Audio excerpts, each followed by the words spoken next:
You're listening to episode 7 of D6 Pack, recorded on June 2nd, 2017.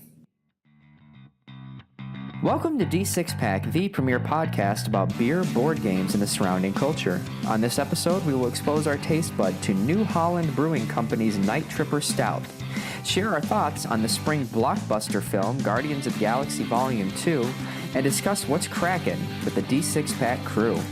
I'm Travis Keatley, and here are my co-hosts. I'm David Westfall. And I'm Todd Marsh. Let's dive into our new brew for this month's episode. All right, so on today's episode, we are going to be reviewing New Holland Brewing Company's Night Tripper Imperial Stout. And I'm just going to jump right in and read the description from New Holland's website. Awesome. An abundance of roasted malts and flaked barley create a rich, roasty stout with deeply intense, lush flavors. And they claim that this has an IBU of 45 and an alcohol by volume content of 11.5%. So let's crack them and see what it tastes like.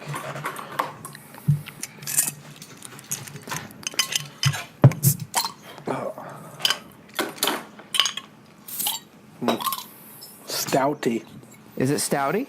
Mm-hmm. I'll tell you what, the name Imperial Stout is like the coolest. It is a cool name. Oh, that is nice and dark.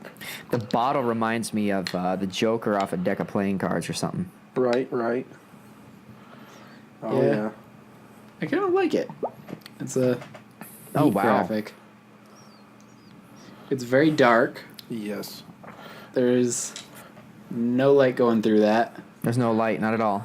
Not at all, just Not at all. a black hole. If you are of fun. swimming in a pool of Imperial Stout, you will not be able to see. It's got a pretty heavy texture. Not much carbonation to it. It's kind of smooth. This is going to be a good episode for me, guys. Oh, yeah? Oh, yeah. No, I'm not even joking. We'll share more thoughts later, but... All right. So, we'll keep sipping on that. In the meantime, I think we'll move on to our What's Crackin' segment. Now it's time to find out what's crackin' in our D6 Pack update. All right, so for what's cracking this week, I know we've all, or this week, this month, I know we've got a lot of, exciting things that we've been recently experiencing. So let's go ahead and jump into it. I think we'll start with Todd. Okay, so one of the things that I've been doing lately is about a week from today, actually, at the time of recording this, I'm going to have my third child. So now I have a lot of free time. So I'm trying to get in as much free, fun things as I can. So I've been playing a lot of video games lately. Okay. And one of the ones I've been playing that just came out recently was Injustice 2. And for people who don't know, Injustice is a fighting game within the DC comic universe. So you have your superheroes like Superman, Batman, Flash, Green Arrow, Green Lantern, and the Joker, and that cast and crew. Now, why I like this game so much, because I'm not really into fighting games all that much, but these games come with a very awesome storyline. The actual story mode to the game is really cool. You follow all the different characters, and you fight as Batman for the beginning, and then you jump over to another hero. So you're always mixing up your heroes and everything. So that's really fun. And the storyline's really cool because in the first Injustice, Superman kind of goes bad. He doesn't necessarily go bad, but he gives up his life's calling of not killing, okay? And he just decides to kill anybody who's bad. All right. Wow. And Superman deciding to kill people who are bad, no one can really stop him. Yeah. So the first game follows that storyline, and this storyline it continues off of that. Where, in the first one, spoiler alert, they stop Superman, so now he's a prisoner. All right, to Batman, and Brainiac comes into Earth and causes a whole chaotic mess. So Batman has to team up with Superman, yada, yada, yada. So that's how that goes. So I actually finished the storyline the other day. Pretty solid ending, you know, felt climactic enough. And one of the cool thing is along the way, they give you scenarios where you can either play as one character or another. Okay. Okay. Now, you do that throughout the whole storyline. Depending on who you pick when, changes stuff. So if I wanted to, I could go back and kind of make different choices to create a different ending. Yeah. Okay. So that's something I'm looking forward to doing in the future. And this game has, like I said, just being a fighting game, I think it comes with almost 20 characters to start off with. Some really cool ones from like recent shows, like Captain Cold, Firestorm, Black Canary. You know, some of the more popular TV shows that are on TV right now. Obviously, the big names, like I said, Superman, Batman, Wonder Woman. She's about to have her film come out. So that's pretty cool. Sounds cool. I was just gonna say that story arc, like interchangeable, that you were talking about, like you can pick which character you're gonna use. Yeah. That seems to be something that is becoming more and more popular in board game or video games, and I think that's an interesting trend to see. So hopefully that'll create some cool games coming up in the future. Yeah, I like you're saying, Todd, depending on at least this is how I've understood it, depending on the path that you choose, you can almost change the outcome? Yeah. Okay. I like that, and that adds a high replay value in a way, because you can try different paths, right? I think there's really only 2 possible endings. Okay. But there's still stuff in between that you can change. Yeah. Like little dialogue and small events and stuff, but I think there's only really 2 main endings. At the end of the game, you can either choose to follow Batman's path or Superman's path. Okay. And those follow the very end. So I gotta go back. I picked Batman the first time. And how'd you like that ending, without giving away any spoilers? It was a good ending. Did you see it coming? Well, I mean, I won all the fights, so if you win, I feel like you kind of know where it's going to go. You know from it's there, going right? to happen. You know, so very cool. And the game was tough. Like, it took me some fights. Tell you what, Aquaman is a beast. Okay? But I'm not that good fighting with him. So. Oh, you were fighting as him. Yeah. Sometimes it's weird because sometimes you'll fight as somebody, a good guy, and then later you'll fight against that person because they'll kind of switch back and forth. Okay. It's crazy. They'll either get mind controlled by Brainiac or something like that. So you kind of go back and forth, and you get to almost use everybody. But you're always the good guys. You're not like Captain Cold ever. You were never really the bad guys. No, you were always a hero. Interesting. But in the game, you can play online. They have this, because once the story's done, you know, which it didn't take long. It took me like maybe a couple days. You still want to bring players back to the game, so they have this whole thing called the multiverse, which is a bunch of different challenges. Okay, so this challenge you might have to fight as this hero and beat these people in a certain amount of time and all that stuff. So it still makes like a challenging thing that you try to beat and do to bring you back to the game. Because and your characters, the heroes level up and get better gear, so you can change like their outfit, you know, how they look, you know, back to other older comic books or newer stuff or in between and everything. Because when you fight online, literally against other people, multiple Supermans, you know, you can still look different and you can be better. I played against my one buddy and he wrecked me. Really? Destroyed me. I probably hit him twice. Yeah, so I'm not saying I'm good or nothing, but that's why I just like the story. Now, is this 2 questions? Is it kind of like, from the mechanic side of things and presentation, like Mortal Kombat? It is created by the same people. Okay, so then yes, the same studio. So it's basically the same exact thing. You know. Okay. Couple of directional buttons and one of the shape buttons on the Combination. PS4, square X, Yeah. to do special moves. Okay. And basically, after that, it's just a combination of punching and kicking and jumping. I was going to say, and then I guess the most important thing is, are the finishing moves pretty sweet? The finishing moves are cool, but each character only has one. Ah, okay. So you keep Repetitive. seeing the same things over and over again. Yeah, that's unfortunate a little Their bit. their moves within just the regular fighting are pretty cool. Okay, So very cool. when you do an ultimate super move, it feels super though. So, Yeah. Yeah. So that's always cool. So I'll take away with one of my what's cracking topics.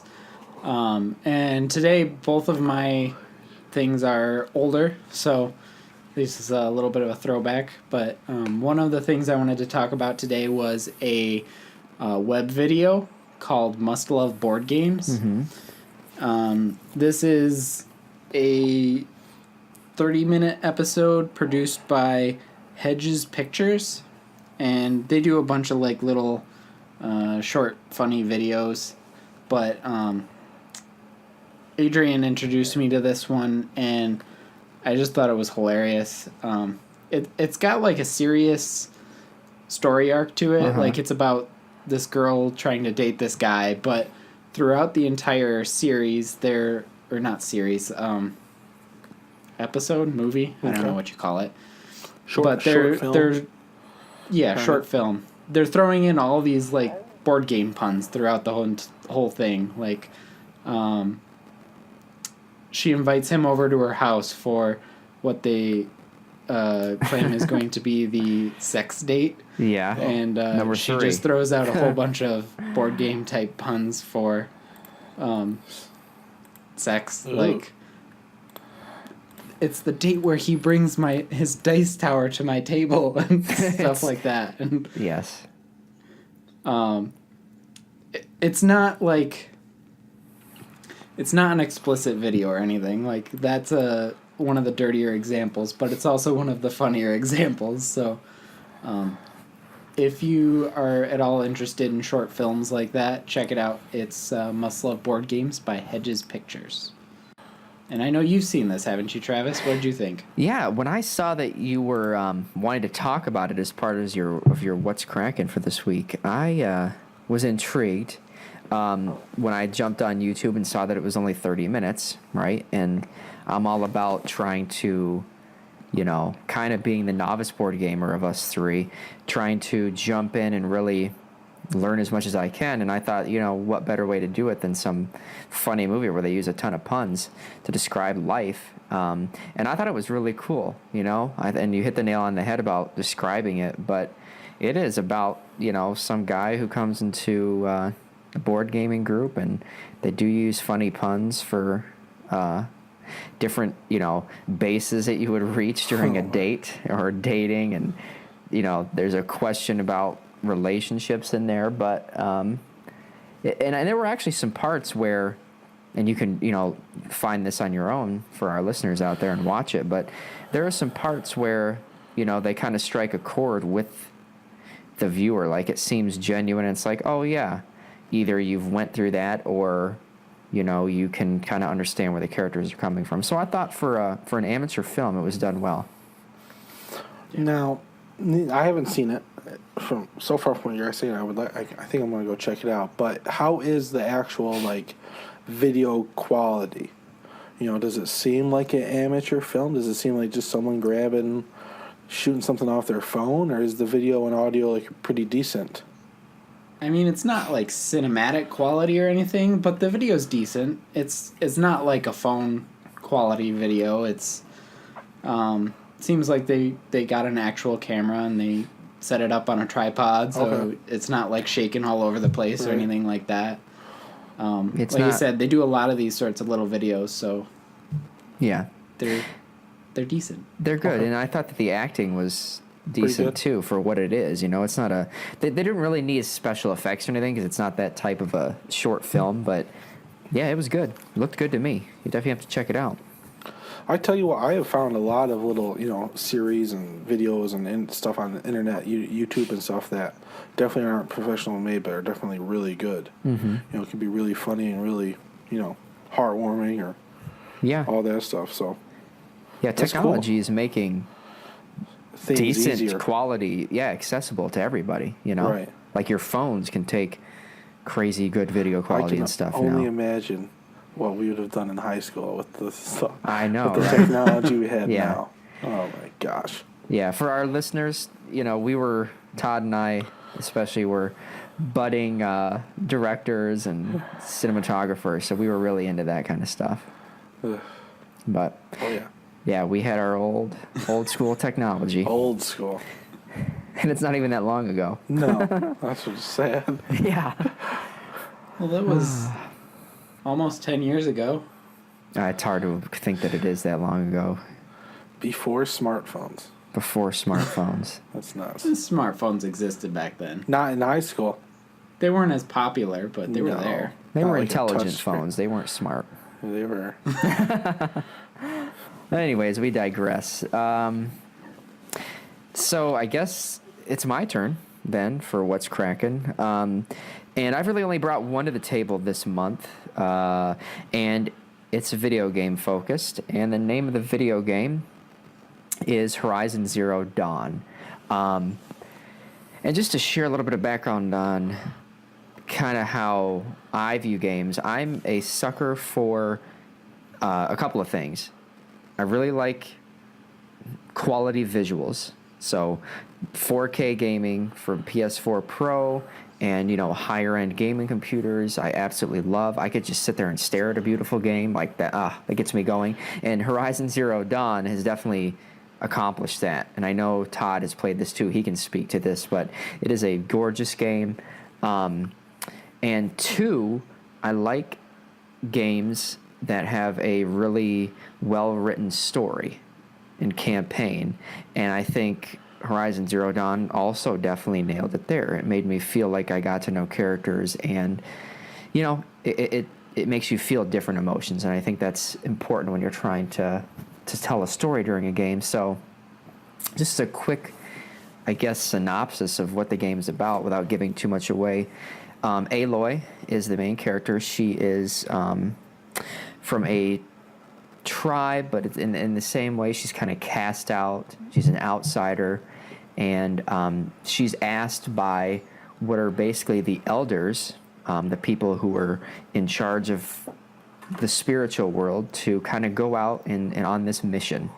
And along the way, she interacts with, even though their weaponry is sort of primitive, it does have some tech involved, the robots and things are what she's fighting, and that's what makes it interesting. Robot dinosaurs, robot looking like bison and antelope. So it's kind of like primitive, but it's also futuristic. So it's a really cool mix. Well, the setting is set deep into the future. Yeah. Okay, but technology became so advanced that it basically almost wiped out humanity, and humanity is like basically rebuilding itself. So it's almost like humanity is in like a hunter-gatherer setting, surrounded by this massively advanced technology. So it's a really cool setting, and a really cool theme. And it's still very like buildings and things and cities are basically reduced to what you would think of in primitive times, right? We're not talking sprawling metropolises anymore. We're talking you're wearing leather as your clothes, but yet you're fighting with these, fire spears and electrified bow and arrows and stuff. So it's cool in that sense. Right, it's really cool. But no, it's definitely it's a must-play game, I think, for anybody that really appreciates, a beautiful game that has a good story. Awesome story. Yeah. Yeah, I haven't really played it, but I have seen it played. I had a friend that was playing it while I was over at his place, and I can speak to the graphics that Travis was talking about. They are amazing. It looks very cinematic as you're playing the game. There's like motions and stuff that you're like, why does that even need to happen? But it's there, so Yeah.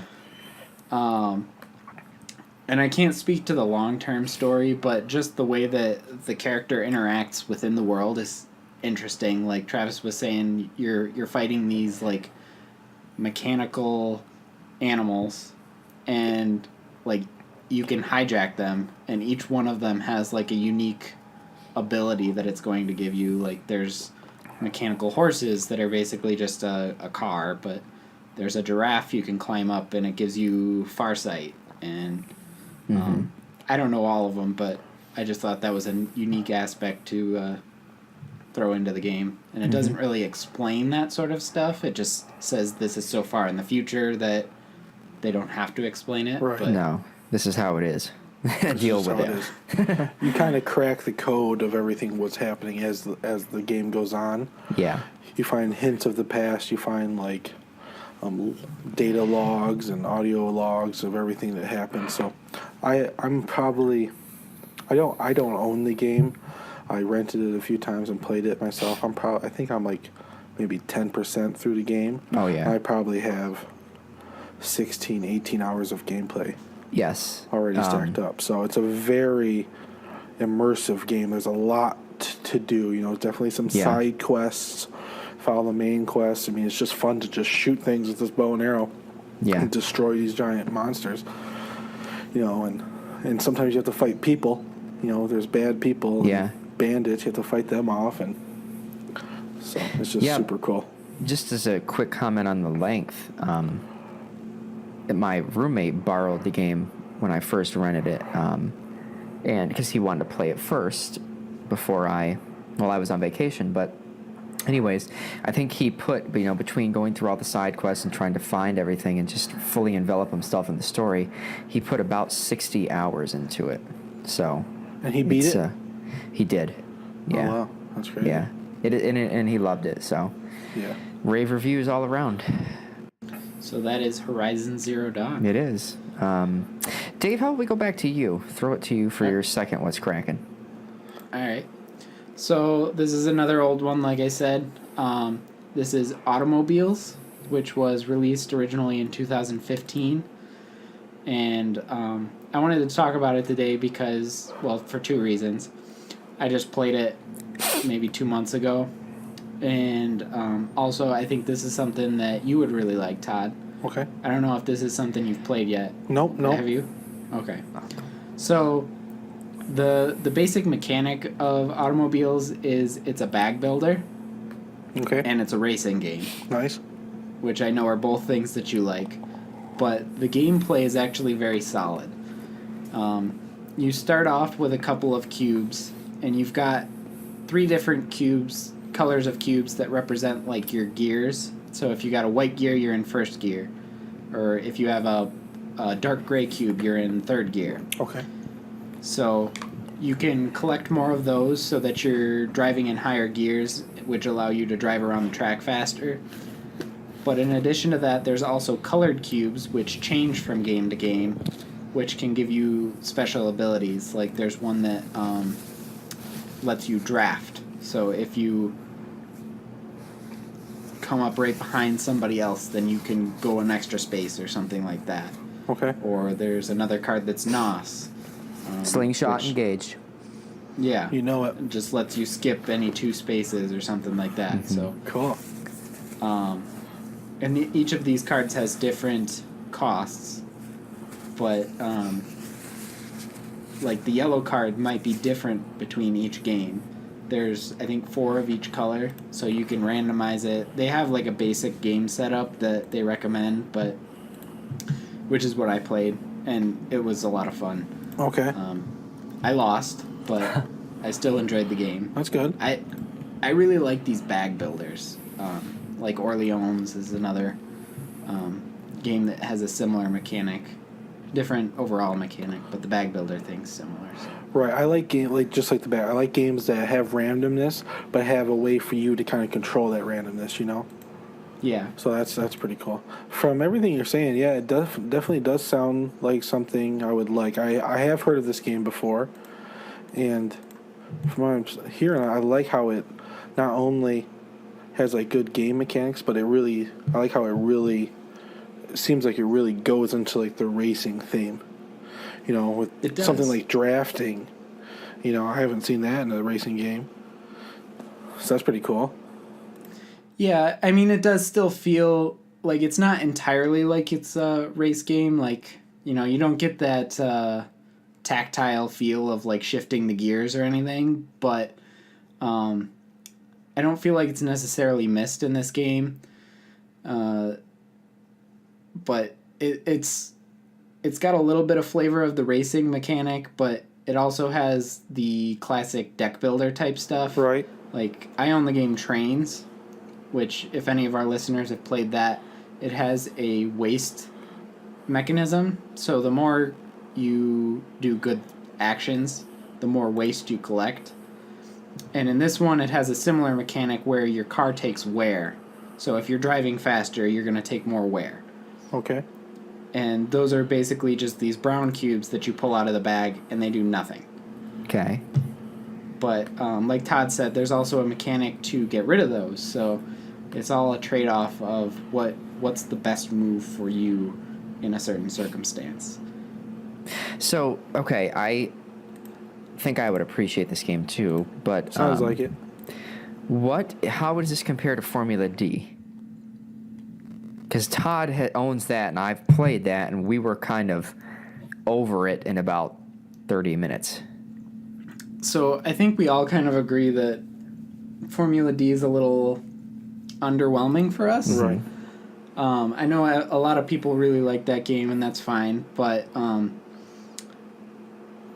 I feel like it has a little bit too much luck in it. Okay. Whereas this game has ways to mitigate that luck, so you have a little more control over what you're going to do in your future turns. Okay. However, I would say that it is similar to Formula D in the way that you're moving around the track. Okay. So, like, you're skipping from one space to another.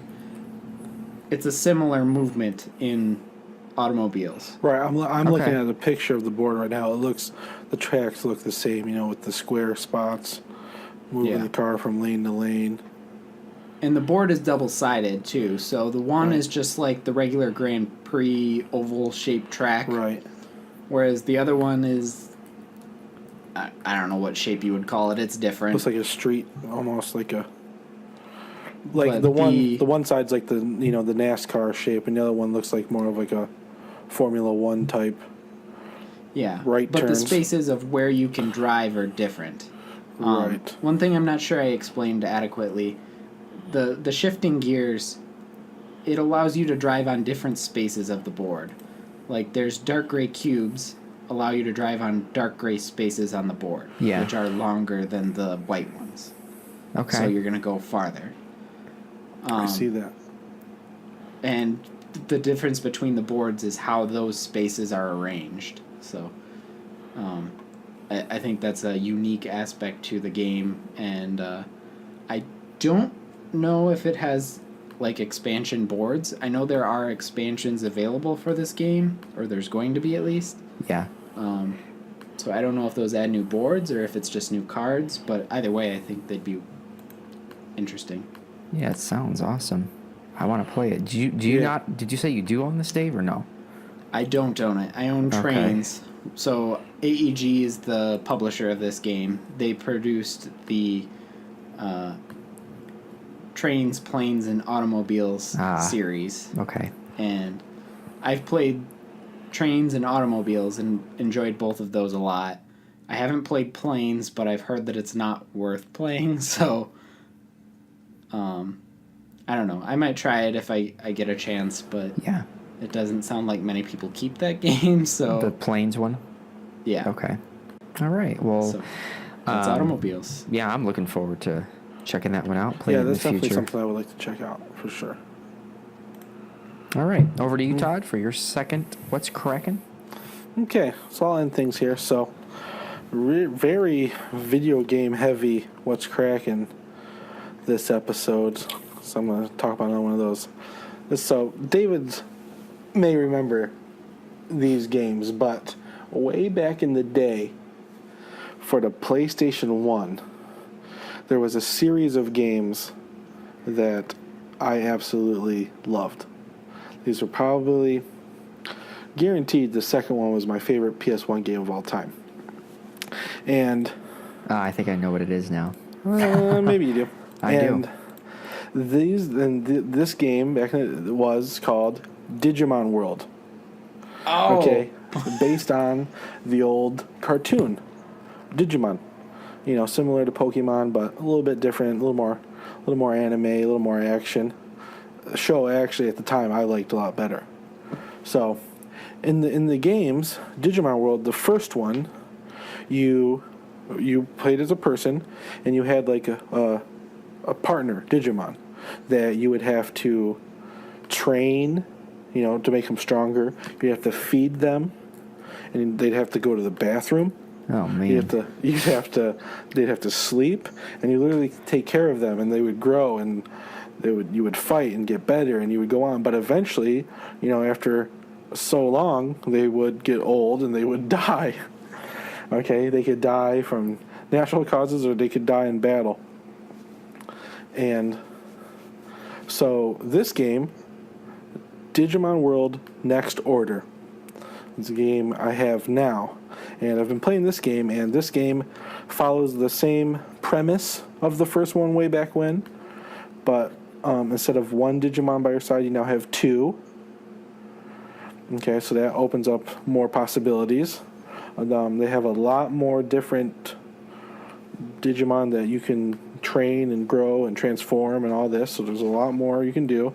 And I saw it and I tried it out, and it just brought me back into the old days, and a lot better story, a lot better graphics, obviously.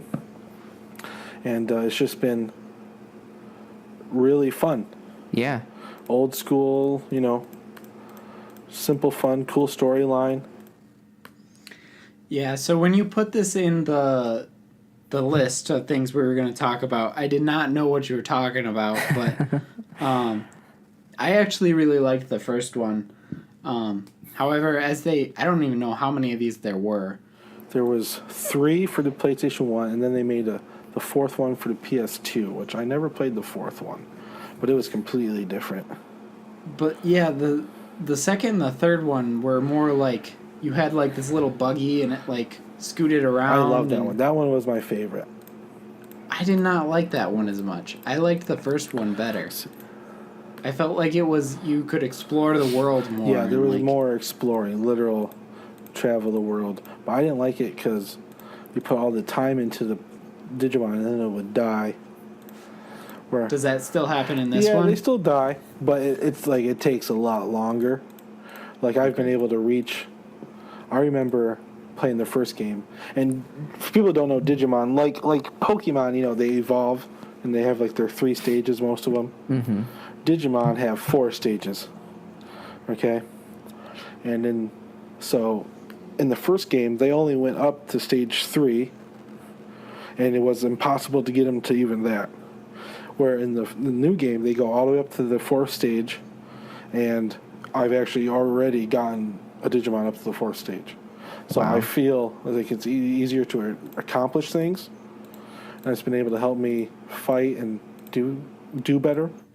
So for some of our listeners who might have been fans of Digimon, or even still are fans of Digimon, there's been a lot of iterations of this show, and when we played this game back in the day, it was pretty much just that first set of Digimon. Is this one along those same lines? What I'm seeing here it is, but from what I can tell, this has characters from all seasons of Digimon. Okay. All current that I've seen, from Agumon, from the original to Shoutmon, who's like the newest main guy. And are there different ways of leveling up your Digimon like there have been in the different shows? There is, just like in the show. Like the main thing is each Digimon goes like one level at a time. You know, from champion to ultimate to mega. But they have brought in like the DNA digivolving, where if you have certain pairs, if you have the right pairs, you can form them together to make a Super Digimon. So that's cool. I haven't done that yet. And but it's there's Digimon but there's also other Digimon that you don't know. Cool. Kind of so different things. So there's a lot to explore. Some of the good ones, some of the bad ones from the shows, but they all work for you. So. And is this a PlayStation exclusive thing? I think it is because, as I said, the graphics are better, obviously, than a PlayStation 1. Okay, but this game was actually a port from the PlayStation Vita. So the graphics on the PS4 aren't optimal. It's not full-blown PS4 graphics, but it's still, for video, still high-quality graphics. I mean, that kind of goes along with the show, too. It's a cartoon, so it's a cartoon, and this game has a very cartoony feel to it. It's very light-hearted. There's action and fighting, but it's not like blood and gore. So very kid-friendly. I've played this around my kids. They're like, what's going on? Like, wow, what's that? Because it's bright and colorful and friendly. Bright and colorful and friendly. Bright, colorful, and friendly, and then you Kinda just like throw... Barney. It's just, it's just like Barney. So, I've always said. First of all, Night Tripper packs a kick. Oh, boy. Because I am tripping right now. Yeah. Okay? Secondly... Well, it doesn't take much in your case. Well, let's not let the listeners know that, Dave. Secondly, I thought you were talking about Dynasty Warriors, Todd. Did you ever play that for PlayStation? Hack and slash? Hack and slash. I think I've played one or two, but it was never wasn't my jam. Okay, it wasn't your jam. Well... Digimon World was my jam. Digimon World. Were there not... and I might be digressing here, again, courtesy of Night Tripper. Were there not Digimon handheld games? Yes. Is it based off of that? Well, Is it the I think it's all people? based off the TV show. Oh. The anime. Okay. But they had, I remember having they have Digivices on the show. Yeah. I remember having a little Digivice that, it was almost like Pokemon Go 10 In years a way. ago. Where Yeah. if you had to literally walk around and it shook this thing. The motion sensor inside the Digivice, and that's how time went by for it to evolve. Yeah, kind of like Somebody those... should make an app for that. They That would probably be cool. should. It would be cool. They should. That'd be It's probably super a cool. licensing or a patent thing. I don't know. Probably tough. But yeah, and it was funny. I actually, because David, you watched the show back in the day, right? I remember we watched it. I have seen more Digimon than I probably want to admit to. I know. I haven't seen it super lately, but within the past couple of years, I've probably watched some episodes. I saw some of the Shoutmon stuff, so... Yeah. I just saw, in Japan... Wasn't as impressed with that. But. I think it's in Japan only right now, but they're going to bring it to English, that they made a special 7-part series where it goes back to the original, that first season, the original Destined, the original Digimon, and it flash forwards 10 years into the future, and it follows those same characters again for a small, short, like I said, 7-part storyline. Yeah. And what caught my eye about it is, if you remember in the first show, David, only 2 of the characters made it to their top level, the mega level, War Greymon and Metal-Garurumon. I know everything about this. Didn't Angemon? He made it to his 3rd. I know. I thought Mega Angemon was a... No, he's an ultimate. I know way too much about this. It sounds like it, man. Giving away. What about Marine Angemon? Don't question him. That was later. That was later seasons. Okay. But in the first season, only those 2 made it to their mega level. Well, in this show, all of the characters make it to their high level. So that's really cool. That's just, just a little nugget, Well, fun little things from as our past. much as we love nuggets here around the D6 pack, a Chick-fil-A has some pretty good nuggets, if we're going to go there. I'll tell you what, We're there ain't no digressing. nugget. There ain't no nugget like a McNugget, okay? A McNugget, no, they have nothing on Chick-fil-A. But we're digressing, and I think we should move into our in-depth review for the week. Todd, do you feel like getting us started on that? Okay. All right. So all right. So you're done with my geek out about Digimon. You were really geeking. I was really geeking. I'm going to continue the geeking. Okay, Here. please geek about our in-depth review. It's time for another in-depth review. So, this month, for our in-depth review, the three of us are going to take a look at Guardians of the Galaxy Volume 2. What? You know it. You know that we have talked about superhero movies in the past. I mentioned superheroes in this episode. We here at the D6 Pack Podcast are all about our superheroes. For sure. So, Guardians of the Galaxy is the first big Marvel Cinematic Universe movie to come out this year.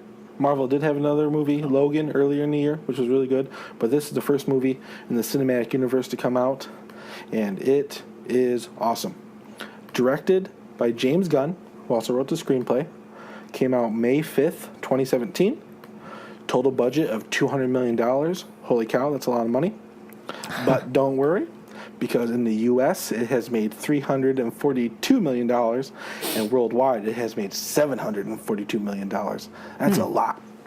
I mean, if I could just be given $1 million, I'd be so happy. right? I mean, come on, you'll still have 741. I just want to All be... you gotta do is produce Volume 3 and you're golden. Okay, Travis. I actually will get on that.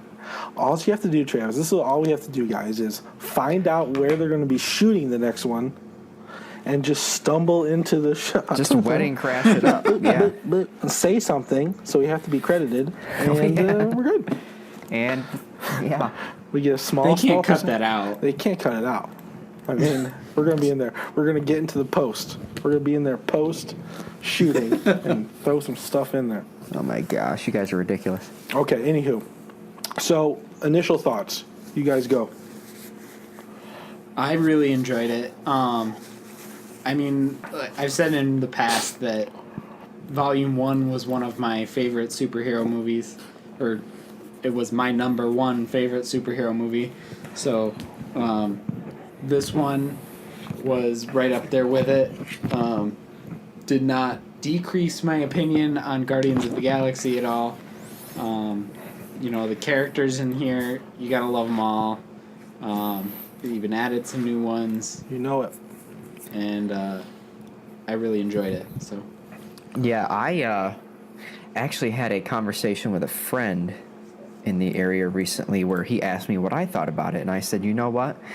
Guardians Volume 2 has easily went to my top 3 favorite movies of all time. No joke.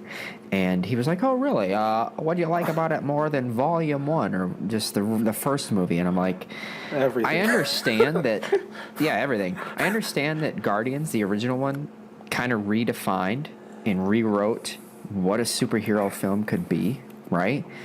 But the second one, they learned from the things that people wanted more of. The humor, the villain, I thought was a lot better in the second movie. And I don't know. It was a film that I was laughing or, you know, on the edge of my seat. I mean, it just had you going from, and it made you fall in love with the characters too. I mean, Baby Groot, right? Oh, my Can't God. say anything, but he doesn't have the to. best. He doesn't have to say a word, and I feel so connected to him. I feel so good. I mean, I can't even. If you haven't seen this film, first of all, see the first one, and then Yes. quickly go find a way to get this and watch it. But it's, again, top 3 films of all time for me. Okay, so that's a very good. And Travis, I'm like right there with you, man. Yeah. As soon as I saw this, I was just like, holy cow, this is just awesome. Opening scene. Remember the opening? I mean, It took come on. 10 seconds. It took 10 seconds Yeah. for me to fall in love with this movie. Yeah, Literally, agreed. It's just right off the get-go. And that's the thing. People always ask, did you like it better than the first one? Well, hell yeah, I liked it better than the first one. Exactly. Okay? And there's this thing about people who just don't like sequels. And I just don't get it. Because the first one, especially in superheroes movies, the first part of the superhero movie is discovering the superheroes. They get their powers. They're nothing. Okay? And then, like, the last hour is good action. In Yeah. the sequel, they have their powers and everything's good from the beginning. Yeah. And you have a whole movie of awesome action. Yeah. So I'm going to jump in here real quick because I actually kind of disagree with you guys a Oh little boy. bit. Can we Um, cut Dave's audio feed? Travis and Post. I will post. Delete it This and will be post. gone. I don't know if I want to say that I liked the first one better, You don't. That's why. but I Okay. don't know that I liked the second one better either. You do. You're wrong. Wow. Watch it again. I know there has been a lot of bad origin stories out there, but I don't think that this was one of them. I think that the origin story for Guardians of the Galaxy Volume 1 was pretty solid. And the reason that I really liked Volume 2. I liked the villain, and I liked the whole conflict that was involved in it. But the one thing that detracts from it for me a little bit is that I feel like it was lacking character development. Oh, I feel my like that gosh. Star-Lord didn't change all that much from what he was in the beginning to the end. And there were some other characters that might have developed, but they were just kind of side stories. And their development was awesome, don't get me wrong. I don't want to spoil anything, but I don't know that it was enough to boost it over episode 1 for me. See, right there is where Volume. I completely agree with you while completely disagreeing with you. I agree that Star-Lord's character really did not change all that much. Okay? Because he was definitely the super main focus of the first one. All right? And the second one, yeah, he's the main focus. It's really all about him. But the surrounding members of the Guardians really, really got a lot of spotlight. And I super enjoyed it. Rocket, he's awesome.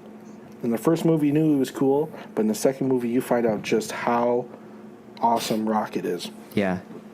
Drax, so much better. He is. He did so much better in this movie. So That's funny, so Batista, awesome. right? Yes. Yeah. I think he's becoming a better actor Yeah. as It was. he gets more experience. Yeah, he was definitely. You could easily tell he was better. He just became Drax. Before, in the first movie, you could see him acting. Where this movie, it was just Natural. him. It was just him on point. He's Drax. Yeah, I can see where you're coming from. I can appreciate some of those character developments. And one of our mutual friends said that there was just too much backstory in it for them.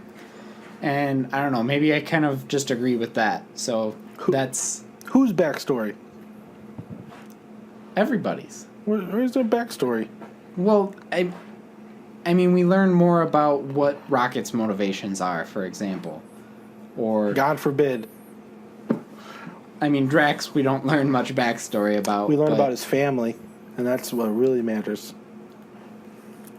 Yeah. You connect. In this movie, you connect to so many more characters. So, yeah, I mean, I that's think that's a good backstory thing. then. And I think that's a great thing. I'm not saying it's a bad thing. I don't know that it's very hard for me to determine between Volume 1 and Volume 2. Okay. No. I think they're just a lot closer than you guys seem to. Right. They're both very good movies, but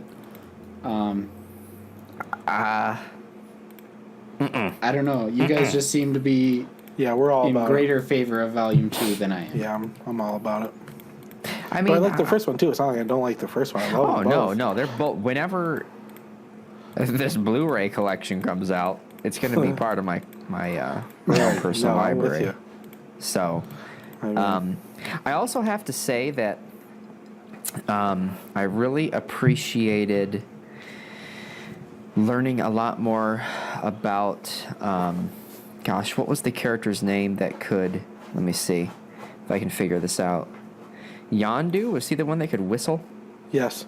Yeah. I loved Yondu's character development in this movie. I thought, yeah. That was the one that I was talking about when I said I didn't want to give away too much, but... Well, I'm not going to say too. I mean, there. I just love his character development. Yeah. And there's a lot more to him than you might have thought from the first film. So I guess Right. that's all I'll say. Super cool. He was cool in the first film. I think he got cooler in this one. Yondu's part in this movie was probably my favorite part of the movie overall. Yeah.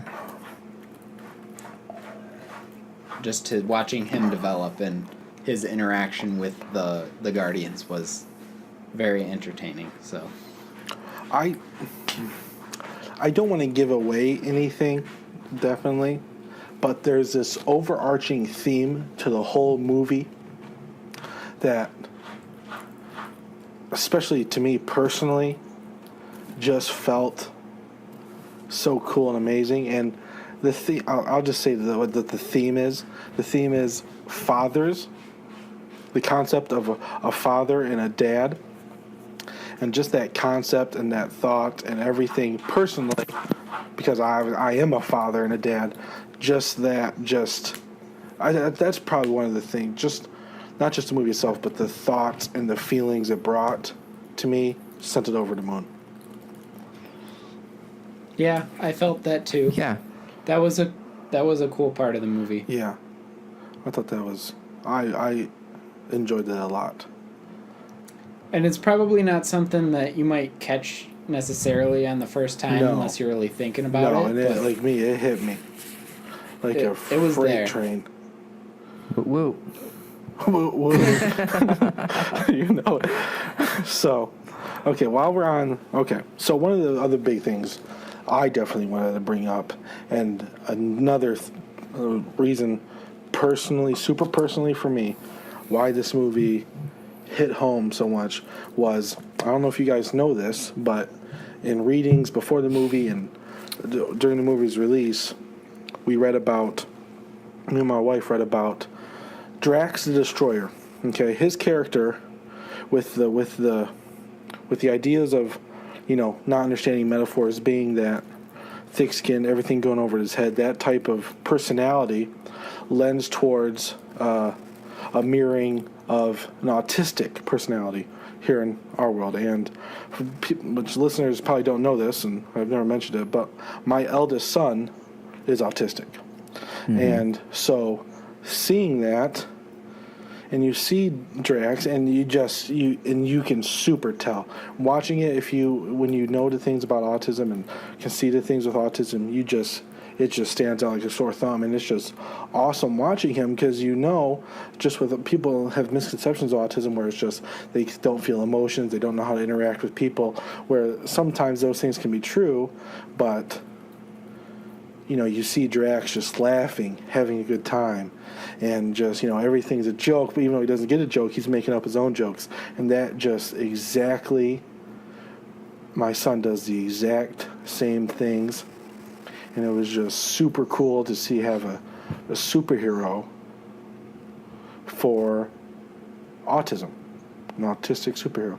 It just was awesome, perfect. And like I said, Drax was kick-ass in this movie. Mm-hmm. So having that was just icing on the cake. Perfect. Yeah, I didn't realize that, but that's interesting. That's cool. Yeah, so that's just, it was just perfect. And I was like, that's a cool thing for them to do, do that type of thing into the movie. And it's not like purposefully they did it, because Drax is that's his character, even in the comics. Uh-huh. But they upped it. They consciously exaggerate to make him, this race is basically what we would consider like autistic.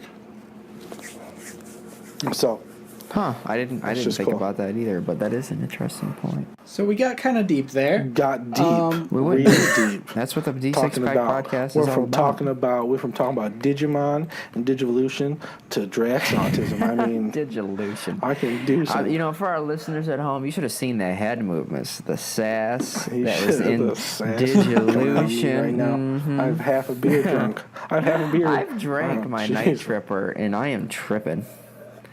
So let's back this up a little bit. I don't know that we should go back any further. Keep on. Let's back up to the fun. Travis doesn't know how to back up. Back to anywho. Let's talk about the graphics in this movie.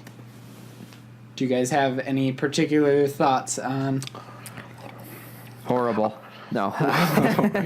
They were good.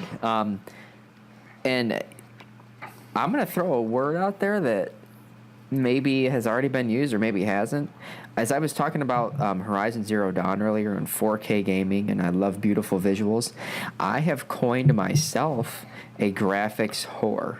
So Okay. I'm not sure if that's a widely used term or not, but I love good-looking things, okay? It's something we're going to use from now on. Good. It's ours. That's how we're going to introduce you. Travis in graphics future whore. podcasts. I'm David Westfall. I'm Todd Marsh, and I'm the graphics whore. You just don't even. I don't even go by Travis anymore.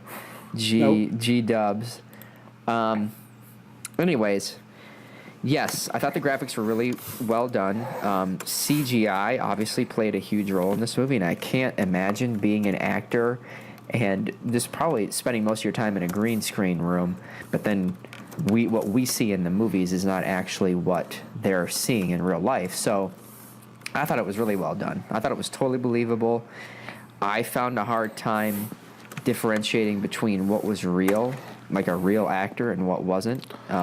Like with Rocket, I mean, there was not a part of this film that was done poorly and made me think that it couldn't be believable. So I was never taken out of the film because I didn't think, oh, well, that's Jaws level quality CGI because we know how that looks. Sometimes I was They worried. couldn't afford the shark. Sometimes I was worried. I was like, oh my God, they're hurting an actual raccoon. Yeah. Well, PETA is going to be all up in their He's business. going to be all over this. I'm like, oh wait, no, it's just amazing graphics. Yes, I definitely agree. When they are on the main world that they're on for the most part, some of the scenes and backdrops, and it's just this amazing looking planet, the colors, and they did a phenomenal job. It reminds me of the closest thing I think we've seen since like Avatar. Like when Avatar came out, like that world, Yeah. Pandora, how beautiful that was, high level. I think this is even more so, beyond that, better looking. So, and like... I agree with you guys. Yeah. I think the opening scene in this movie just kind of highlights what the entire movie is going to be like. Right. Because there's a lot of CGI going on in that part of the movie where... Okay, this is a tiny spoiler, but it's at the very beginning. So if you really don't want to hear it, just skip ahead like 10 seconds. Yeah. But there's a big battle in the beginning of the movie. And it's in the trailer. They show parts of it in Yeah. the trailer. Most of it's in the trailer. So Yeah. So, but in that scene, there's just the main enemy is all CGI, and Groot is running around and he's interacting with this rat or something, and just watching his facial expressions and how he interacts with the rest of the world that they're portraying in this scene it's just awesome, and it really sets the tone for the rest of the movie, and it got me excited to see the rest of it. So, well, like you said, Dave, following Groot, and Travis, you were saying earlier with Rocket, like, two of the main characters in this movie are completely CGI. yeah. There's no, acting around them. There's no one filling in their spot. It's just they're pure created on the computer, afterwards in editing. And you have no idea. You just think they are there. Yeah. And that they've made you fall in love with these characters. Yeah. They did. They're not even real.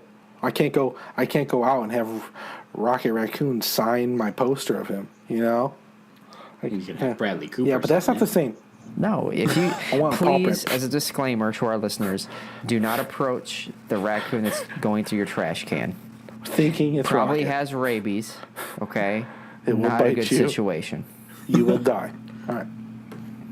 Even Rocket's not cuddly, but No. all right. Okay. So yeah, do do a rating on this one? Not yet. Okay, first thing. Not yet. First thing. One-liners. Awesome. Tons of them. Love Oh, yeah. them. Especially from Drax. Beautiful. Beautiful, awesome, amazing. I love it. That's my Trump impression. Second, last thing. Is there going to be a volume 3? What do you guys think? Yeah. Definitely. They're making too much money on it to quit. Definitely. Now, Yeah. my only thing is, like all Marvel movies, there's Easter eggs at the end leading into what's coming. My thing is, are those things leading to just like the Avengers when they all join up? Or is there going to be or is Guardians going to be its own thing after that? I didn't get much from those Easter eggs. The very last one, there's a big one, but besides that, it's just like little tidbits. Yeah. Funny stuff. Really funny stuff I wish I could talk about, but we don't want to spoil anything. But yeah, I think there should be a volume 3. Yeah, I definitely think there will be. Like I said, I think they're making too much money on it to quit now. Yeah. They're only making $742 million. I mean, come on. It's basically a dud. You can't just have like a sequel. You got to have a trilogy. That's the cool thing to do now. Actually, the cool thing to do is to have 5. Okay? 8 if you're or Fast 9, and Furious. yeah. All right. It depends on if I you're was the thinking Wolverine. Star Wars, but I'm not sure that he'll ever die or whatever. who? Wolverine. Oh, he's not done. supposed to. He's done. Well, Hugh Jackman's done. Hugh Jackman's done. Yeah. He'll show up in the next He'll be galaxy. there. I know. He's like, hey, guys. Yeah, I feel like he said he was done a while ago, but Money talks. who knows? Yeah, that's true. But yeah, he makes a ton of money doing it, so what can you do? All right. Well, I guess we can go to ratings. Me and Travis will go first. I Okay. think you know where we're leaning. What are we rating this on, Todd? 6 out of 6. Okay. 1, if you would never want to watch it again, you would buy the DVD just to throw into the trash. 6, you want to, like I said, you want to sneak onto The set. a set of the next one and be on it. You're gonna cause crimes for this film and these people. So Gonna cause crimes. gonna create All crime. right. Well, however you want to say Just it. a disclaimer: It's- we are not actually committing any I'll tell you crimes. what. No, I'm we gonna will get not out. do that. Please I obey was- the law. Travis, I was getting in alliteration with crime. If You it made were. sense or not. All right. So You tried. I was close. Our graphics whore may commit some weird crime, but Well, don't bring me into this. Okay, cool. you're already in it. Okay. So I'm gonna start. Okay. I'm gonna give it a 6 out of 6. As I said, beautiful, awesome, amazing. One-liners affected my heart. I think I cried. I know I cried. Yeah, love it. Will buy it the moment I can. Yeah, for me, 6 out of 6, easily. Graphics horror approved. And I don't think I need to say anything else. Todd and David have both said, and myself, everything that needs to be said. Dave? So Todd wanted to save me for last because he thinks that he doesn't know what I'm going to say. In case you I were know what you better a little say, less all right? hesitant than us. We were very obvious in what we thought about it. You were, you approached it with an open mind. But I said that they're even, and Guardians of the Galaxy Volume 1 Was his favorite. is my favorite superhero movie of all time. Mm-hmm. I give that one a 6. If this one is equal, which it is, I am also going to give this one a 6. It's unanimous. There's no going up from there, so Perfect. it's a 6 for me. All right. 6s have it. So basically, that means if you haven't seen it, you better go see it. Yeah, or else D6 I think pack it is still gonna- in some theaters at least. I mean, if the smart ones, Yeah, tell you Yeah. the ones that want to make money. the ones in big cities that can have more than one movie at a time. Jerks. yeah, I've still got like 3 showtimes near me, so All right. Yeah. per day. Per day. Per day. Every hour. It's that good. Every Well, there's 2 9 o'clock showings and 11 o'clock showing I'm seeing here, so I don't know. But yeah, so unanimous 6s on Guardians of the Galaxy Volume 2. Let's review that brew.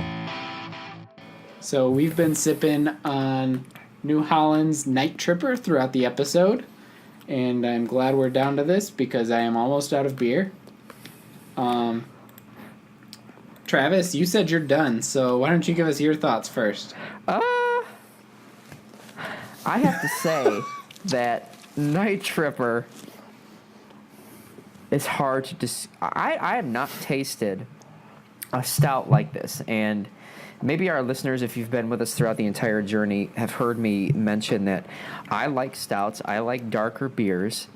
Guinness, and again, we're not associated with any of these brands.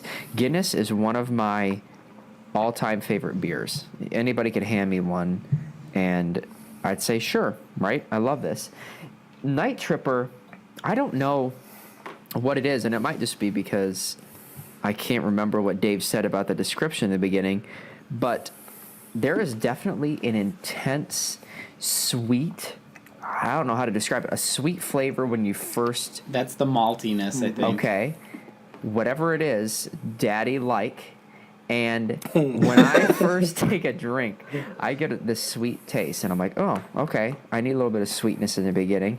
But then it's a little bit tart and hoppy at the end. It's got a definitely... Gosh, what's the word I'm looking for? I don't know. I think I'm just rambling here. Anyways, I love it. He's had a lot of Night Tripper. Well, it's just been one, but it's 11%, right, Dave? So that definitely doesn't help. 11.5, yeah. It's really, really good. I would, and I know this definitely isn't as readily available as Guinness, but I would choose this over a Guinness as far as my stouts go. I love this beer, and I'm curious to see what you guys think about it. So just so our listeners know, before we started this episode, Travis said he didn't think he was going to like this beer. That is true. I didn't give it credit. So that's an interesting comment from Travis. I love it. What are your thoughts, Todd? Okay, so my thoughts are this. Stouts. Definitely not something I try to go after. If I have a choice. How this beer makes me feel. I feel like somewhere in the room, someone themselves. What? And I That can't find it. random. I can't find it. It's just under the couch. You can't. So there's a smell in here. Something's weird. I can't find something. Something's bad in the room. I don't feel good. This beer represents a in the room. No. That is really, really surprising. Yeah, I'm not. Because you finished it I almost. don't even know what's going on. He keeps right now. drinking. Hey, for our listeners, he keeps drinking this.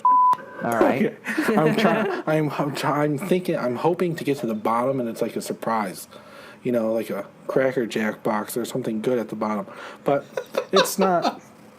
I'm not a stout guy. It's like a burnt taste on my mouth. Okay, so let me ask you this. Like I said, Todd, when I first tasted it, it's a sweet thing, and then there is a zing that hits me on the back end. Are you experiencing the same thing, or is the whole journey just into Ville for you? I wouldn't call the initial taste sweet. Okay. I get a fruity. It's a weirdly. I might just be like having fruit. a stroke. I like I'm not fruity sure. stuff. I would like that if it was fruity. It's like a. I don't think there's many fruity stouts. No, There's no fruit in it either, but I just am weird. It's that malty, wheat-ish, heavy, or it's got a creamy feel, but then it morphs into that tartness, burntness, roasting, and those are just I hate.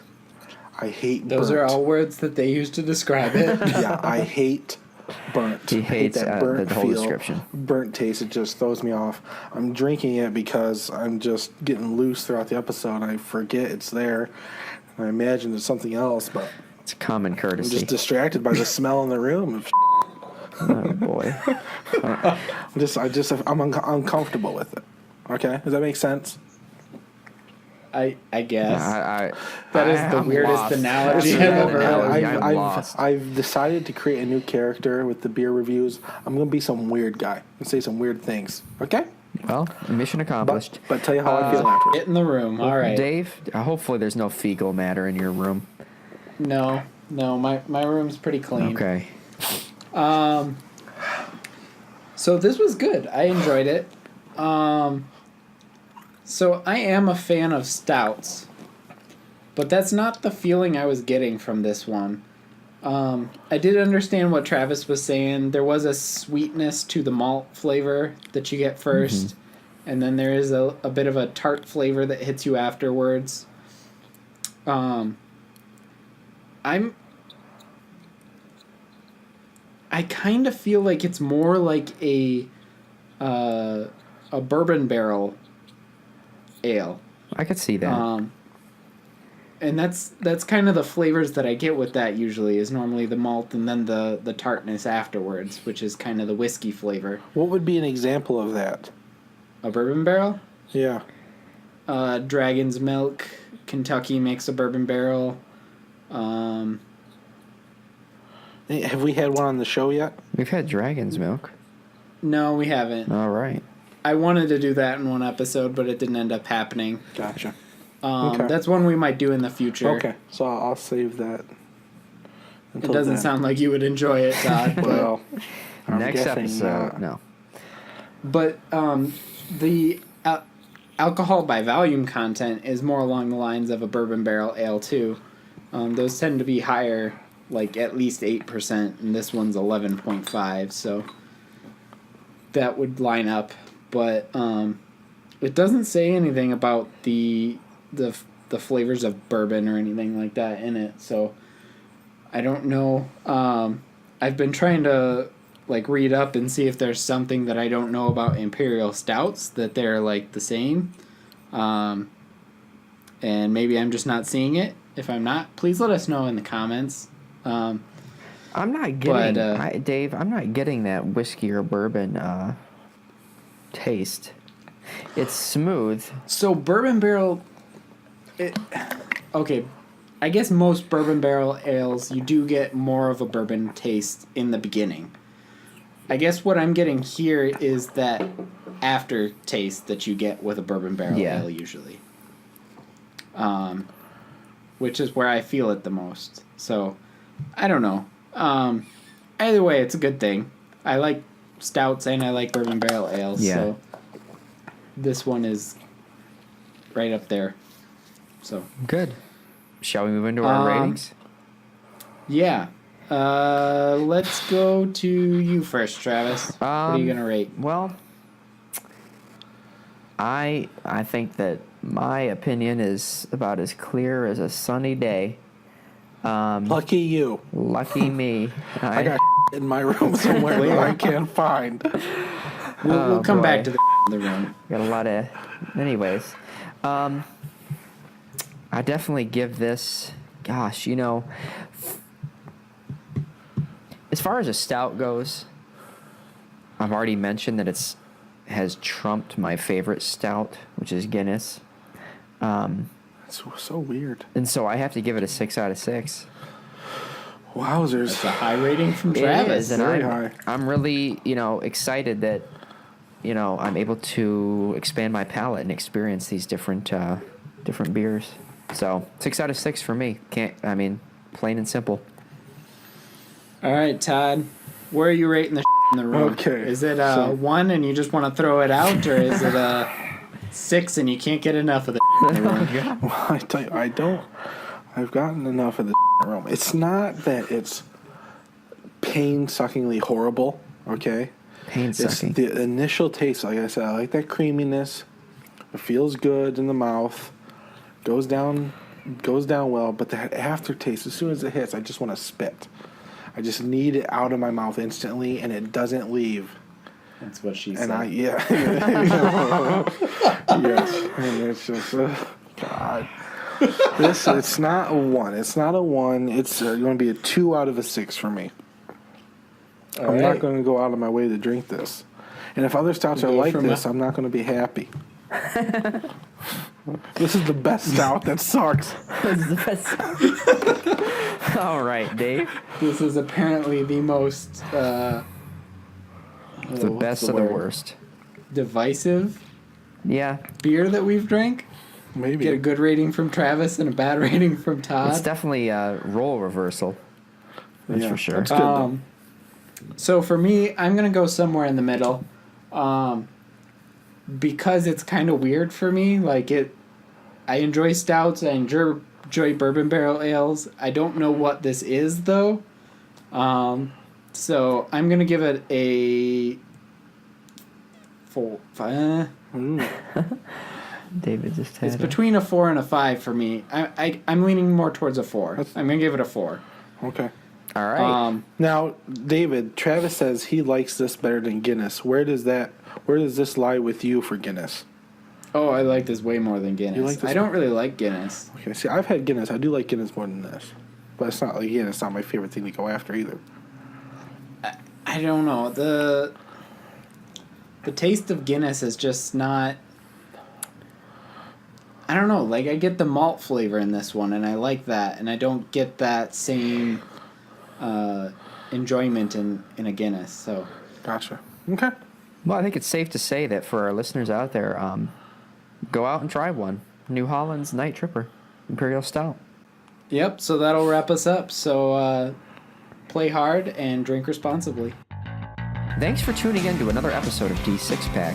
We'd love for you to share your thoughts about Guardians of the Galaxy Volume 2 on our various social media accounts, which can be found at D6 Pack Podcast on Facebook, Instagram, and Twitter. We hope you'll tune in next month for our thoughts on Old Dominion Brewery's Cherry Blossom Lager, what's got us hyped about the upcoming Gen Con gaming conference, and a ton more nerdy entertainment. As always, D6 Pack is not affiliated with any products discussed during this podcast, and all opinions are those of the creators.